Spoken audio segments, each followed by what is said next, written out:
Mae cynhadledd uned ddata Llywodraeth Leol Cymru am sut mae hi mewn gwirionedd, deall llesiant, newid mawr yng Nghymru yn canolbwyntio ar ddeall llesiant yng ngoleuni Deddf Llesiant Cenedlaethau'r Dyfodol Cymru 2015 a Deddf Gwasanaethau Cymdeithasol a Llesiant Cymru 2014. Mae cyfarwyddwr gweithredol yr uned ddata Andrew Stevens yn gosod yr olygfa. I think today's event is different from those that we've held in previous years in terms of the content and in terms of its relevance right now to public service organisations in Wales. Today we're going to be talking about the evidence requirements that arise out of the two new Welsh Government Acts, the Wellbeing of Future Generations and the Social Care and Wellbeing Acts. These new requirements come at a time when public service organisations in Wales face financial challenges which are inevitably going to have an impact on their ability and capacity locally to deliver. We hope that people will go away from today with increased clarity about what exactly they need to be doing locally and also with some practical ideas and solutions to take the work forward as they begin this in earnest in the coming year. Croesawodd y cynghorydd Jeff James, cadeirydd Bwrdd Uned Ddata Cymru, y siaradwyr a'r cynadleddwyr, ac amlinellodd rôl yr uned ddata mewn cefnogi gwaith Llywodraeth Leol, gyda thystiolaeth gadarn yn yr oes hon o gyfyngiadau ariannol. Chris Stevens yw pennaeth cangen cynllunio a phartneriaeth cyfarwyddiaeth gwasanaethau cymdeithasol ac integreiddio Llywodraeth Cymru. Siaradodd am weithio ar y cod ymarfer i liwio integreiddiad gwasanaethau iechyd a chymdeithasol, sy'n gysylltiedig ar asesiad o ofal a chymorth y boblogaeth ar ymagwedd atal a amlinellir yn adrannau 14 a 15 y ddeddf, yn ogystal â sut y bydd yr asesiadau yn datblygu a chael eu hadolygu mewn cylch parhaus. I'm aware of the fact that there is a requirement for a wellbeing assessment contained within the Wellbeing of Future Generations Act, and that those two processes do go on in parallel, and there is indeed a statutory link so that the population assessment by the Social Services Act must feed into and inform the wider wellbeing assessment. Mae Claire Germain yn gydweithiwr i Chris yn Llywodraeth Cymru, fel pennaeth partneriaethau Llywodraeth Leol, ac aeth hi yn ei blaen i amlinellu nodau'r ddeddf a sut i fynd ati i'w cyflawni. Mae byrddau gwasanaethau cyhoeddus yn cael ei sefydlu i gymryd ymagwedd hyblyg at asesu agweddau amgylcheddol, economaidd, diwylliannol a chymdeithasol, llesiant y boblogaeth yn ei hardaloedd. One of the key elements of our piece of legislation is that flexibility for the local areas to decide what's right for them, who's the right person to have on the table, but also what's the right kind of assessment for them, what's the right kind of plan for them.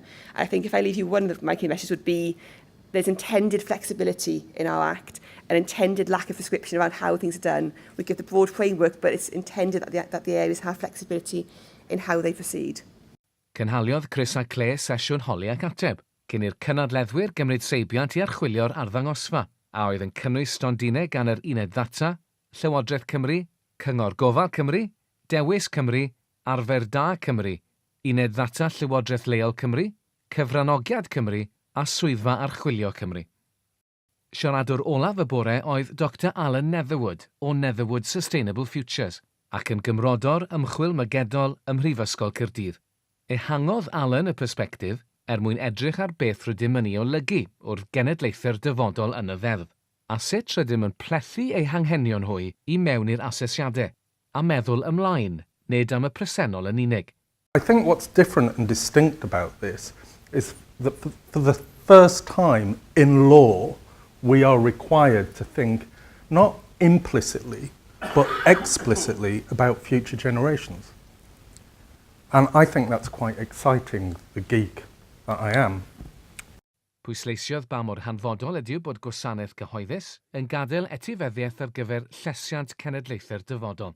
My thesis, if you like, this morning is that as we embark on this new generation of assessments, we ask questions on behalf of future generations.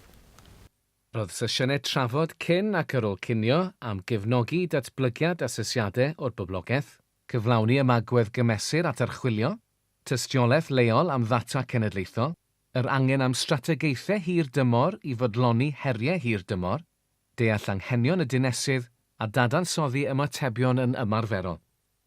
Russell Dath yw'r uwch gynghorydd rheoli cyfoeth naturiol Cymru. Bydd adroddiad am gyflwr ein hadnoddau naturiol yn cael ei gyhoeddi y Medi, a siaradodd Russell am sut y bydd polisi yn amlinellu'r blaenoriaethau, a dulliau o gysylltu rheolaeth adnoddau naturiol a chanlyniadau llesiant. I think natural resources can make a contribution right across the well-being goals, so they mustn't be seen as a standalone issue.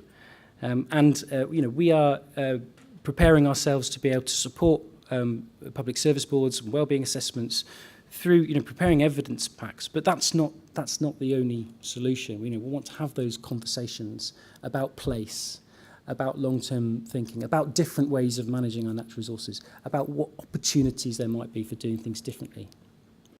Ein siaradwr olaf oedd Deall, rheolwr dysgu, hyfforddi a datblygu Cyngor Bwrdeistref Sirol Castellne'r Port Talbot.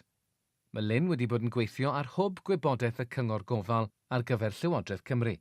Mae'n ymwneud â deall y ddeddf, codi ymwybyddiaeth drwy gyfrwng e-ddysgu a hyfforddiad ym ystyr y ddeddf a sut i fesur cynnydd. We've started the first cohort of training for people who were identified by the ADSS as being those people in key roles, such as those working with population assessments, information advice and assistance, the frontline skills, and the team managers, and the social workers involved in assessment and eligibility.